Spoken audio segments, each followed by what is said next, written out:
I think it's up to us, all of us, to keep pointing out to people, think about the power that you have in organizing. Think about how you come together with your neighbor and stand up for what you need and what's your community. And yes, you have to assess power, but you just don't have to take it either. In this country, it's always been a fight of money versus the power of people. And it's always a challenge. And organizing is the way forward.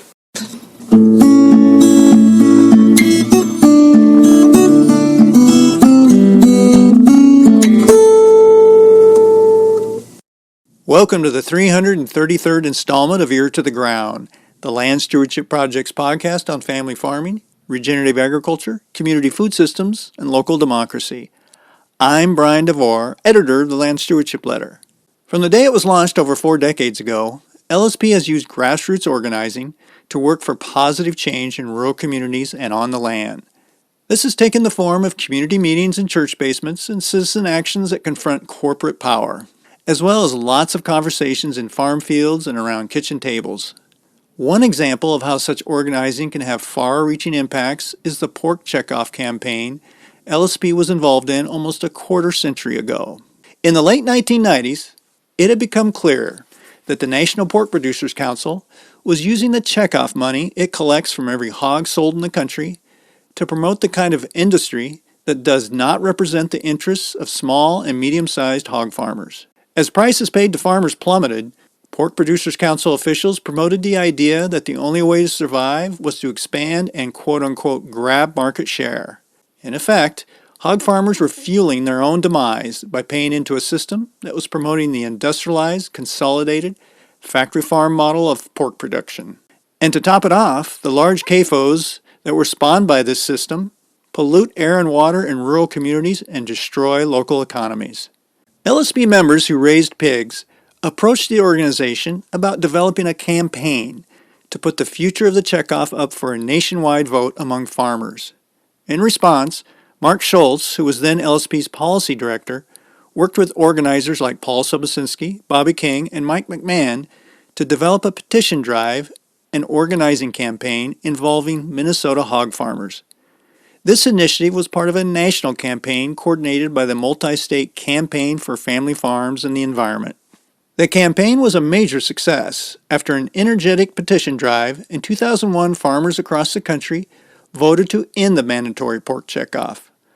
Although the farmers' vote was eventually overturned by a backroom deal between the U.S. Secretary of Agriculture and the National Pork Producers Council, the checkoff campaign had far-reaching positive impacts in the areas of policy, land grant research, and society's awareness of who controls the food system.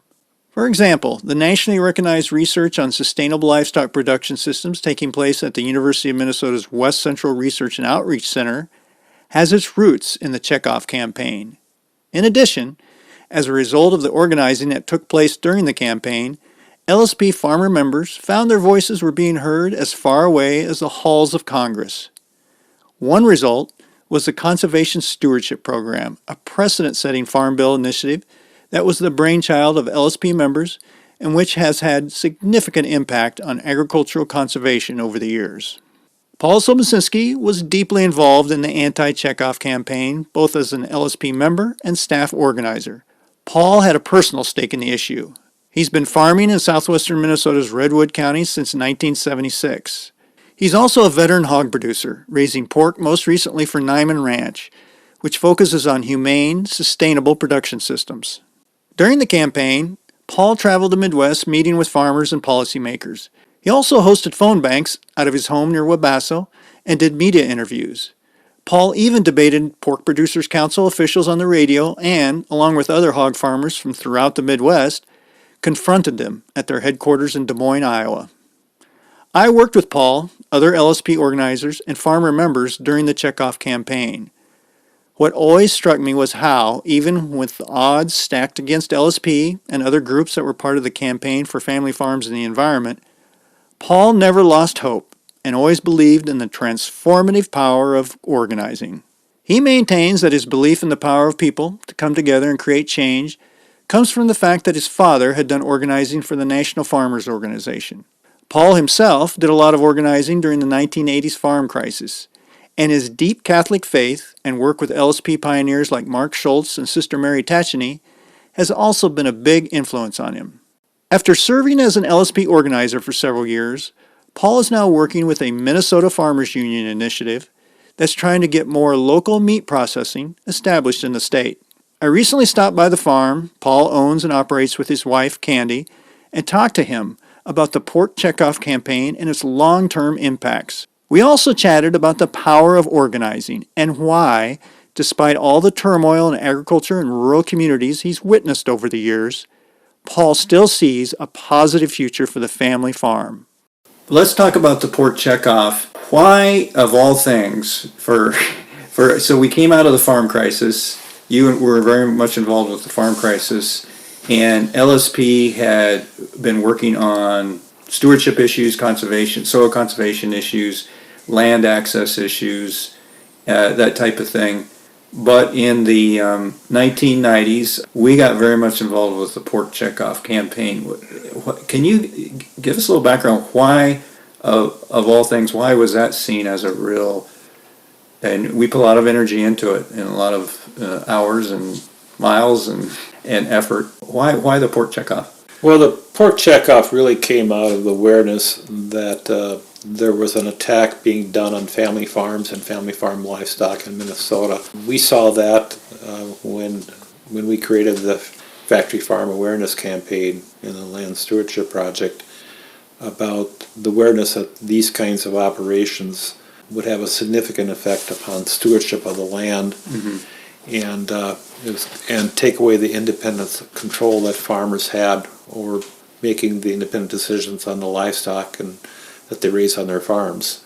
And one of the key elements of that part of the work was the issue of keeping local control, the rights of counties, townships, to decide what they want in their communities.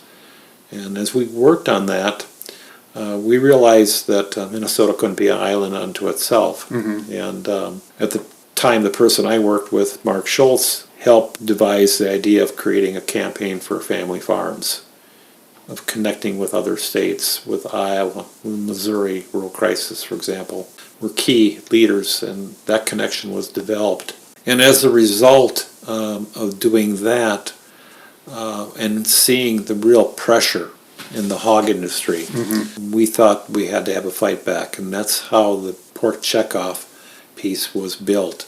That's how we looked at that, and we assessed, well, there's this drive to get rid of independent hog farmers. You know, right during that period of time, hog prices went lower than the terms of the Great Depression of 1998. And yet the leaders were out in Washington, D.C. pushing this different style of agriculture. Al Tank was saying, expand and seize market share. And all this, And he was the president of the NPPC at the National Pork Producers Council. He was their at the time. executive director. And we just shook our head. Expand and seize market share. But he meant what he said. Yeah. He meant the big boys take over and drive the little ones out. These low prices will do the job. We should point out you had a personal stake in this, in that you've been a hog farmer for many, many years. That's part of your farming background. Well, that's right. And, personally, I saw what happened on our farm. I was extremely fortunate. At the time, I had half the hogs that I had before, because I went to work for Land Stewardship Project and organizing. But still, 1998 was very trying. We had to turn in our life insurance policies. Oh boy, yeah. No, I'm sorry. So, but anyway, we were fortunate. At least we stood up and fought back, and part of the effort and part of that set the stage for Land Stewardship Project to be clearly defined as not an organization concerned about the environment and stewardship, but concerned about the farmers on the land and their ability to make a living as farmers, and that those two were linked together and they didn't need to be divided. It created the opportunity for us to go on and win key battles, in forming a federal farm policy committee. Again, people across different political spectrums came together and said, we need to have a conservation security program. And again, it was our reputation of being farmers. Well, let's talk about the campaign itself. Can you describe kind of some of the strategies that were used and some of the methods that were used to kind of get hog farmers organized? Well, some of the strategies we organized in various areas. For example, at Bolivia, Minnesota's Center for Spiritual Development of the Catholic Church, we organized a group of people to participate with us in a pork chop dinner. These were hog farmers who cared about what was happening. This effort was being led by hog farmers. So that was, we built a campaign group of hog farmers that were part of the fight back. Another strategy we did was sitting down and looking at, doing an assessment. Where are the hog farmers? How do we reach them? How do we reach them from a media standpoint? We didn't have the dollars Right. that the other folks had, We didn't have checkoff dollars. but we ran some pretty effective radio ads. Like on WCCO radio, it cost us money, Yeah. but it was a very sharp ad that we ran with hog farmers part of it. So we had good coverage because we articulated this was a big concern. We were able to get fairer coverage than we would have got otherwise. We also looked at the publications that reached hog farmers. So we ran ads, for example, in different farm publications in which farmers could return a piece about the checkoff that they were opposed to it and wanted the right to have the vote. We had to have the petition in order to have the right to vote. You're right. And so that's the first thing we did, was formulate that process by which we gathered petitions. We did it through tabling. We did it by calling hog farmers. I ran 3 lines out of my home here, in which various farmers would come over here, and we'd be doing a night of calling, talking to hog farmers. And that was all part of the process. Then it built up enough momentum that we were able to pull the votes and do that. And we had to pull it, we had to pull across the United States. Yeah. So that was a significant effort to reach those. And so we involved other organizations besides the 3 key ones, Iowa CCI and Missouri Rural Crisis and Land Stewardship Project, but we involved other folks. Part of that story really is the inventiveness of Mark saying to me, Paul, maybe we could sign you up to start work for connecting with the Hope Apprenticeship. Oh, the Organizing Apprenticeship Project. Yes. Yeah. Which is a training. We should explain what that is. It's a training piece for organizers. Beth Newthcart was the head of that particular program. I was in the first class of that program with a number of people from other immigrants and other people, people of color from around the Twin Cities area. So it gave me exposure to that group of people. Got exposure to with Steve. No, I'm not forgetting Steve O'Neill. Steve O'Neill, yeah, a great LSP organizer. Actually, the first LSP organizer that was hired by Ron Cruz. Yeah, right. Yeah, Yeah. Mark came right after him, I believe. Yeah. So yeah. Steve, unfortunately, is no longer with us. He passed away too young, but he was a great influence on organizing the way we do organizing. That particular piece gave me 6 months, a little more in-depth organizing experience and training to match up to what I already had, with more emphasis on how to empower other people. That part was the groundwork. Did that experience help you a little bit in that you were farming here, you were starting to see things change and not for the good? So it can be tempting sometimes for folks to say, well, that's kind of inevitable. It's the inevitable cycle of economics and in all of that, and this is the way it's going to go for agriculture. But for you to be involved with, say, an organizing training program or with folks from all around the country who were like, no, we're not going to accept this. This isn't inevitable. Did that help you a little bit? Kind of give you a little bit of? Well, I think so. I remember one of the other pieces of organizing was being taught there for people of color were facing the challenge of being discriminated by banks. There was explanations of how some of those people came together and fought back and stood up.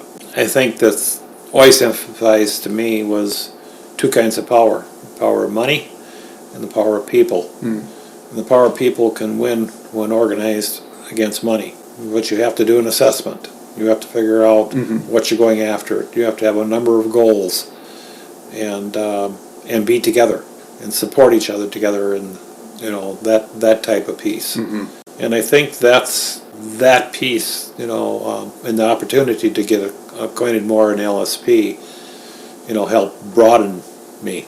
Hope broadened me, LSP broadened me, LSP broadened me in terms of understanding conservation, understanding the linkage with the environment, the community, how to be together. So back to the pork checkoff campaign, the end result was what we got. We got the majority of more than a majority of farmers in the country voted to end the checkoff campaign. Great victory. A little bit short-lived in that there was a backroom deal made between the then Secretary of Agriculture and the National Pork Producers Council That's correct. Yeah. to continue the checkoff. Very disappointing, and it just, that's a real gut punch to do something that's so steeped in democracy and then to have that kind of the rug pulled out from under you. But what's always struck me is that campaign was so strong and involved so many people and so many elements and had so many connections, both geographically and kind of within institutions, that just because we got the rug pulled out from underneath us, that didn't mean it was a failure. In some ways, it really sparked a lot of other positive changes. And to me, the reason I really am fascinated by that whole checkoff campaign and what happened afterwards is, to me, it's an example of, sure, you got to have goals, but you also have to be willing to pivot a little bit and realize when you don't reach your ultimate goal, that doesn't mean it's all done. That there are other, if it's a strong enough campaign and you have enough good people involved, you're going to get other positive impacts down the road. And this seems to be a real good example of that. Can you talk about some of those positive impacts we saw that went beyond that initial vote to end the checkoff? Well, the positive impacts, that came from doing a nationwide campaign and doing a lot of work in Iowa and Missouri, that came back to Minnesota, was our ability to have a stronger influence in the Minnesota legislature, to be able to carry forward and have a strong voice about saying support for sustainable and organic agriculture, for giving more resources that way, particularly like up at Morris, Minnesota, the development of an alternative livestock piece. At the West Central Research and Outreach Center, their experiment station. That's there. correct. Yeah. Both with the farrowing setup, but also hoop houses for finishing pigs, and then a hoop house for gestation pigs. So it really set the stage of that. Set the stage too for that a university ought to have the research other than more than one kind of system, and not be changed into, or money changed or chunked into just supporting one kind of system. Right. But to do the research that other farmers who didn't want to take that route go. And of course, that kind of primed the pump too for the other thing that West Central Research and Outreach Center has is one of the only organic dairy research. That's correct. And so that helped spark that too, Right. because people were like, oh, it's not just one conventional dairy model that we should be looking at here. We were able to articulate and drive policy that we wanted at the university, and sometimes the university didn't want it too bad. But we were another force recognized, and the university ended up respecting us for some of that work. In terms of what got done. I think that's a good point, in that we were, and I speak as someone who's doing communications for LSP and working with the ag media in particular. Frankly, before the campaign, the pork checkoff campaign, they kind of thought we were a bunch of goofballs. They didn't take us seriously as a farm organization, didn't give us much coverage. If they did give us much coverage, it was often in a negative light or kind of a dismissive light. Right. But that changed after the campaign. Like you said, they had to take us seriously, and then the institutions such as a university had to, and lawmakers did too, it seems like. Yeah, and I think that's what made a difference, because we were able to come across as an organization that stood with farmers. Another perspective about how farmers can be good for the environment, about how to reward farmers for good stewardship. And that agriculture's past has been a lot built upon innovation. And some of the stewardship work we were doing was innovation. And the leadership of getting the university to understand that things like Forever Green are a wave of the future. It's what we're operating off of right now. Yeah. But that came through some long, hard battles. Yeah, and Forever Green, for people who aren't aware, is a initiative at the university that is researching, I would almost call them third crops, but there's more than a third crop. It's these things like Kernza, this intermediate wheatgrass that's a perennial, have come out of that. There's some others. They're trying to kind of diversify that corn soybean system. LSP was real involved with getting the legislature to fund that and get lawmakers to see that the future isn't just corn and beans and big CAFOs, that there is a demand for that. So that has its roots too in that campaign of people respecting us and seeing us as standing for farming and agriculture, that type of thing. So I a lot of this work set a path and a policy forward that we needed to respect diversity in agriculture. Started us on a path now, understanding, like at the Department of Ag and emerging farmers, that we can have all kinds of farmers, and small farmers can be very important to Minnesota's economy, and they should be part of it, and how to grow that connection. Many people are starting to identify with, local food, the importance of having good food in their schools. Mm-hmm.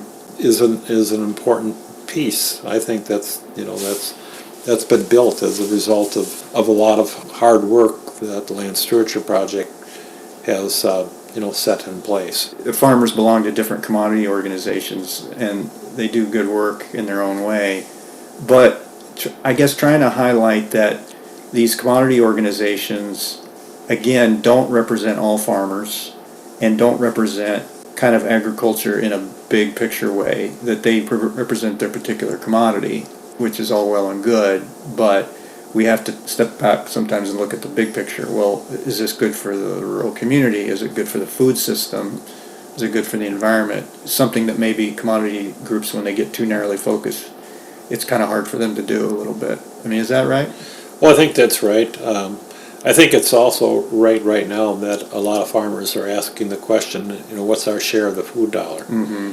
And that was one of the pieces that we really struck home in the Pork Checkoff campaign, that the farmer's share of the food dollar has diminished under the checkoff, so therefore it's not effective. And the farmer deserves his fair share of the food dollar, and something's wrong when the original producer can't feed his family. And I think that that critical analysis is important in today's situation with hog farming.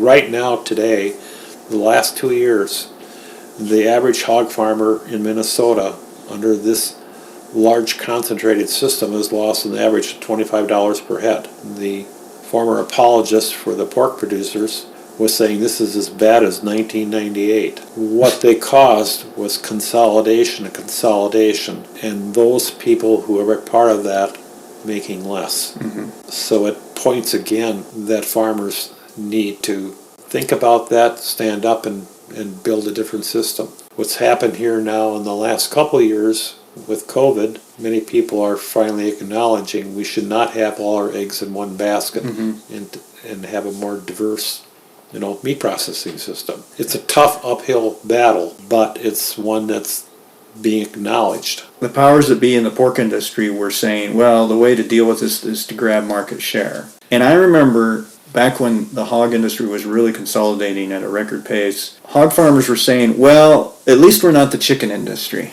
We're not as bad off as them, which is, that's a whole nother podcast, but the chicken industry early on consolidated, and it's a terrible it's a terrible setup where you're basically a barn janitor. You take orders on how much feed to give those chickens, and you're paying debt to pay off that facility, and then by the time you get it paid off, the thing is worn down, and you don't really have control over how you're raising those chickens or anything. So they said, well, at least we're not as bad as that. Well, now that the hog industry is starting to resemble that, you're seeing things like the dairy industry saying, well, at least we're not as bad as the hog industry.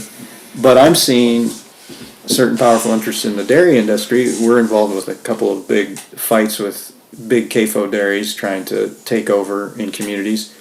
I'm seeing the same situation where they're saying, well, the way to compete is we have to get bigger and bigger and take market share. And so it's funny how that narrative kind of runs through all of agriculture in a way. We've seen, it's like you would think we'd learn by now. We see the end result, and it's never good. Yeah, what's remarkable, and I think it's up to us, all of us, to keep pointing out to people, think about the power that you have in organizing. Think about how you come together with your neighbor and stand up for what you need and what's your community. And yes, you have to assess power, but you just don't have to take it either. We need to look at how we say to policymakers, who are you going to support, in Minnesota? Who are you going to be with? Do you really want to have people more captured, or do you want to have people have opportunity? So in one sense, LSP is a small business entrepreneur advocate.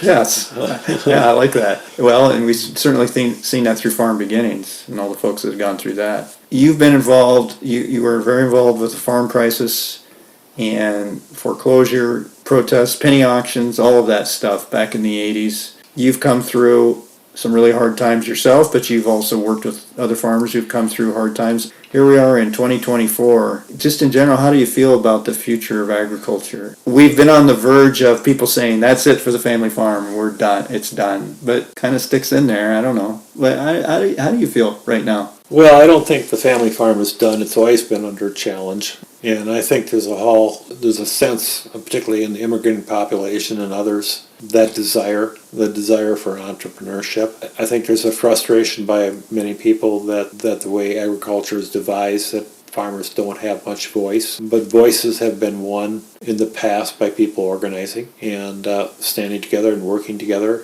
building relationships together. So I think there is opportunity as long as people pull together, respect each other, and figure out how to create opportunities in spite of diversity. In this country, it's always been a fight of money versus the power of people, and it's always a challenge. And organizing is the way forward. So it sounds like you kind of have a lot of hope yet. Oh, I have hope. That's right. I wouldn't do this work if I didn't have hope.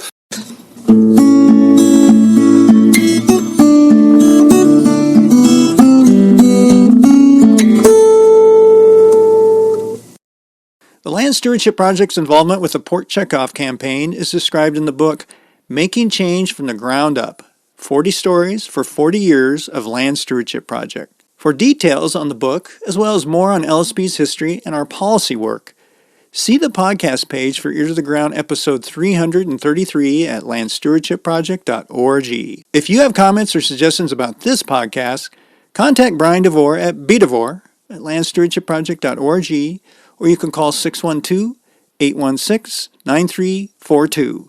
By the way, it helps us greatly if you can give Ear to the Ground a rating on whatever podcast platform you utilize. And word of mouth is the best way to spread the news about our podcast. If you like what you hear, tell at least one person about LSP's Ear to the Ground. Thanks to Laura Borgendale, Western Minnesota musician, for Ear to the Ground's theme music. And a special thank you to all of Land Stewardship Project's members who make initiatives such as this podcast possible. If you're not a member, visit landstewardshipproject.org to learn how you can support LSP. Thanks for listening.